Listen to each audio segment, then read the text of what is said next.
welcome to the shop.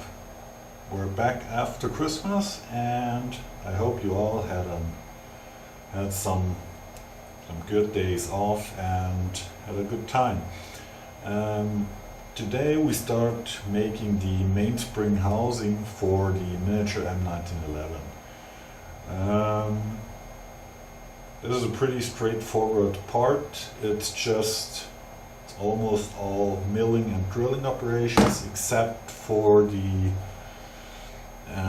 grooves on the back side of it, because it's a rounded over surface with grooves along it, and I'm not positive how I'm going to do this. Maybe on the CNC, maybe on the engraving machine. We will see. For now I'm going to cut the profile, this profile on the face of these blanks I cut earlier. These are carbon steel, and that's what we're going to use. Okay, today I'm trying a different camera angle. I set the camera up behind the milling machine so my hands don't get always in the way when I do setup work.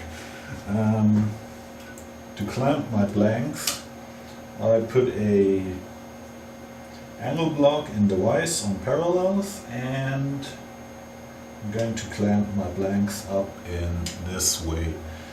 I stand them up from the vise with a slip gauge, 30mm, or gauge block, that's the right term, and yeah, put it down.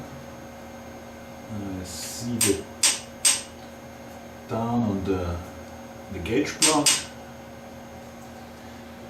and clamp it down. Okay, I wrote the program for the roughing, set everything up, put a 6mm 4-flute carbide end mill in it, and now we're going to rough out the profile.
These small holes, I use a 90-degree single lip cutter that's ground to a sharp point. These work way better than a spotting drill for these small holes.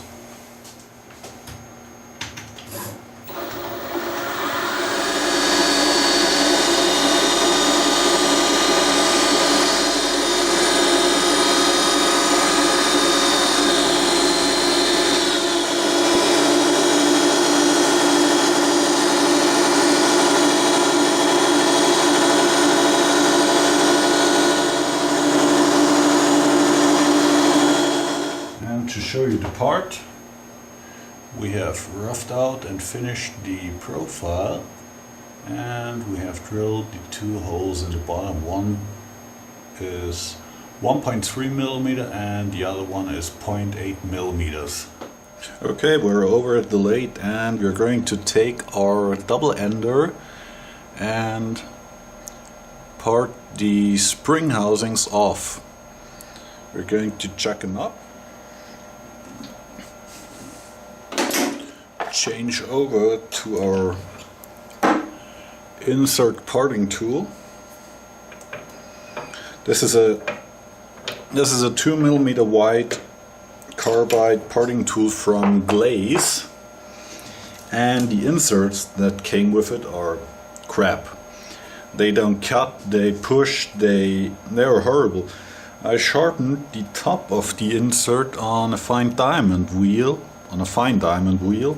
and now it works and we're ready to go. And we hope this doesn't crash.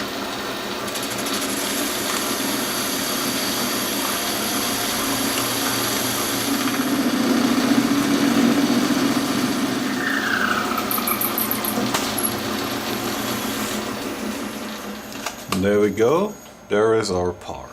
Okay, now we're going to cut this recessed area on the back of the spring holder or spring housing, and to do this I made this little jig which consists of a piece of cold rolled with 2 pins in it. If I take my part and I put it on the smaller pin,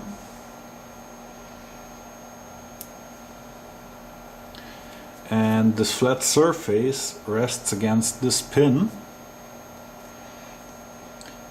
and I put it down on its bottom surface, I actually have the part in the right orientation to cut this recess. I already did the setup and I cut one and it came out very good. So let's show it. I put a parallel in the vise and I put my jig with the part on it. Actually I had to shim the parallel up with a feeler gauge, so the top side of my jig is flush with the top side of the vise. Now I'm just going to clamp the part in the vise.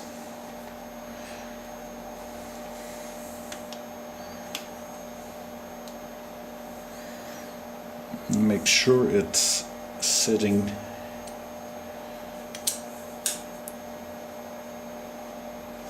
down in the vise and seated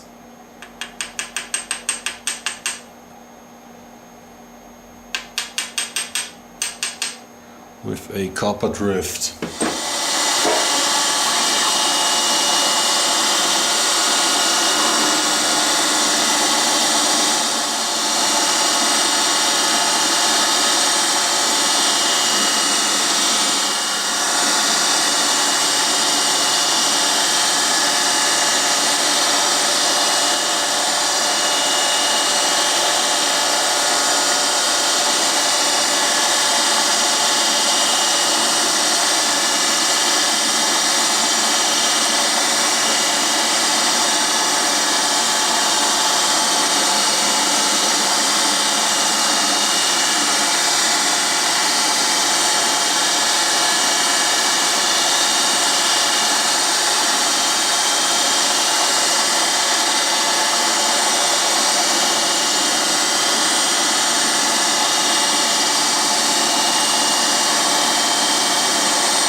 And here we have the recess cut on the spring housing.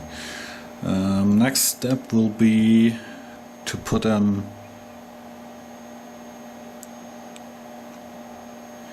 in the vise like this and cut the recess on the other side.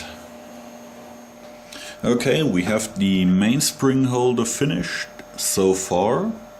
I got the other contour machined, I got the holes drilled all around, and what's left to do now is to radius over the back and then to cut the grooves in it. But for now we're going to machine the radius on it.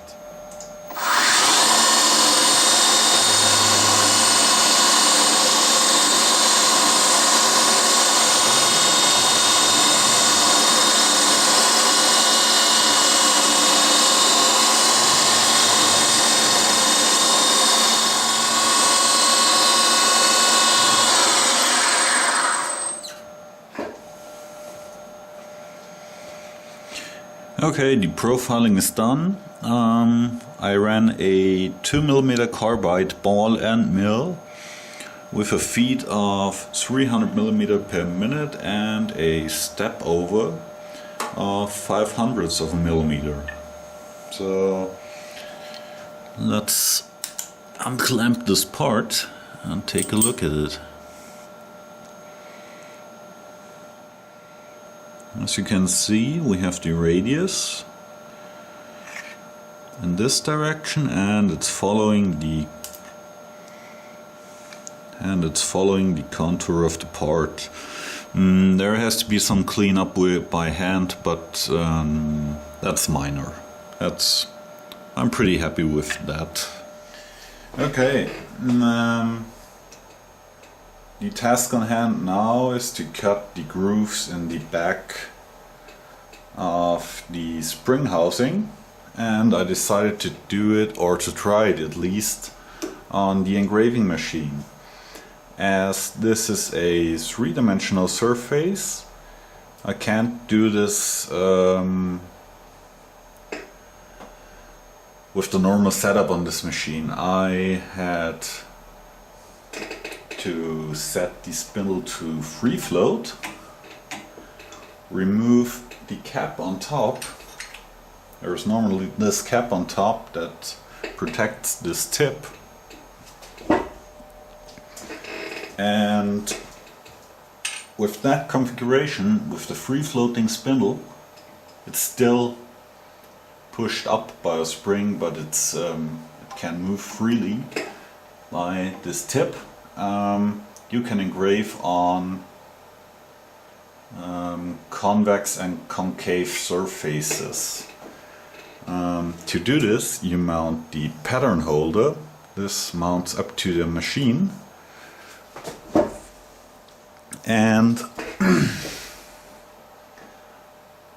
you put a negative pattern or the negative contour of your workpiece or a surface you're going to engrave on it.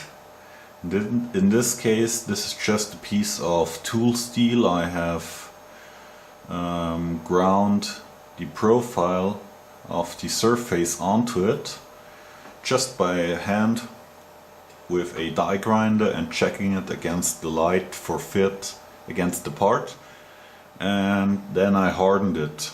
The hardening is pretty important because the tip on top of the spindle is riding along this profile or pattern. So if I move the spindle over,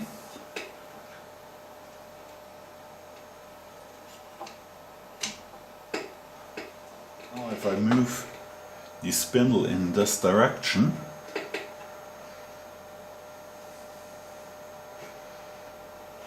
the stylus follows the pattern, and with that the tip of the cutter follows my workpiece. We're up on the template table of the machine, and I wanted to show you the template I'm using. It's just a piece of 10mm phenolic with a 6mm slot machined in it, and the stylus of the machine travels in this slot. This setup gives me just a straight movement on the milling cutter.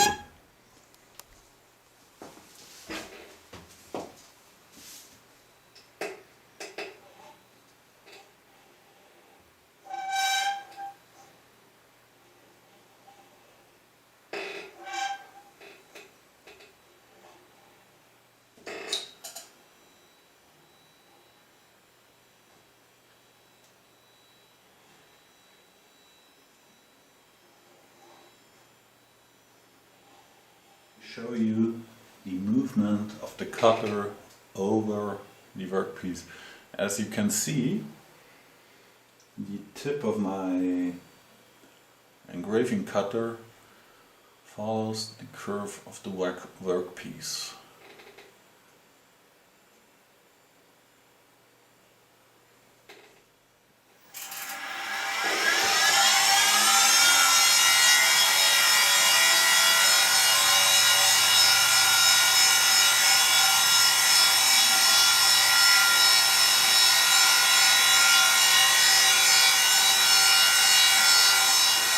Okay, I got my first groove cut. Now I'm moving the table over by 0.4 millimeters.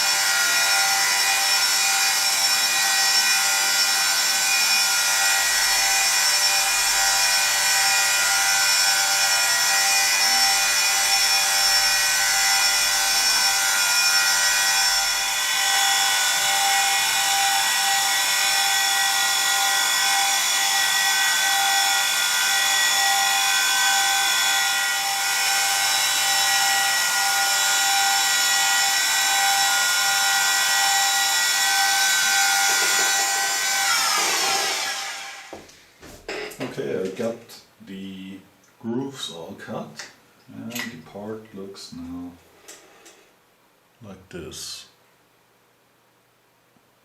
It looks pretty rough right now because the engraving cutter pulled up kind of a bit burr. When you're working with an engraving cutter that's ground to a sharp tip, you always get a slight burr because in the center the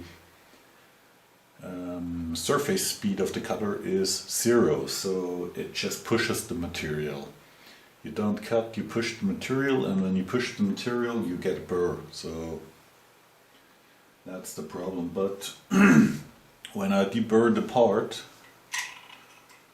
I will get a pretty decent result, I think.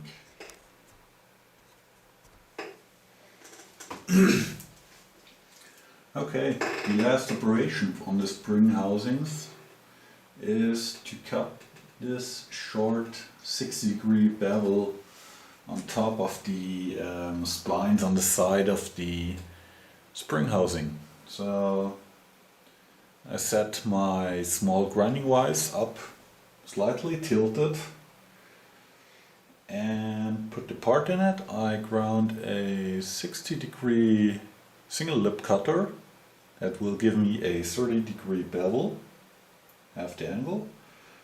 And I'm just doing this until my bevel reaches the edge of the edge of the part. So I have already done this part. I'm changing over. And to show you a bit better, this on top, this is the bevel I'm talking of. It's on both sides. Here, it's a bit hard to see because it's really a very, very small chamfer. And let it drop down onto the stop.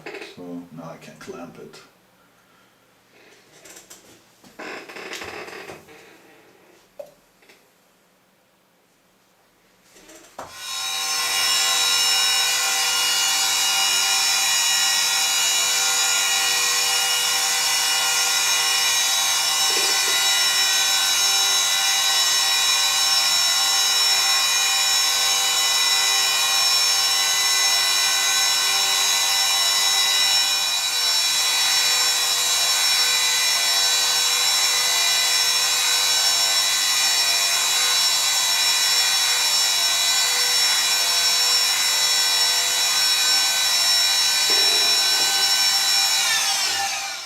Okay, these are the 3 finished spring housings.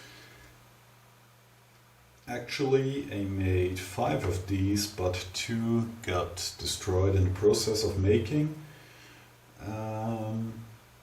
Just to give you a size reference, they are about 15 millimeters long about 5 millimeters wide and I think about 6.5 millimeters high. So these are pretty small parts with a lot of operations to them, and I'm very happy how they came out. Especially the engraving on the back side, the ridges on the back side. I'm very happy how that worked out with the engraving machine. So that's it from me. Thank you for watching.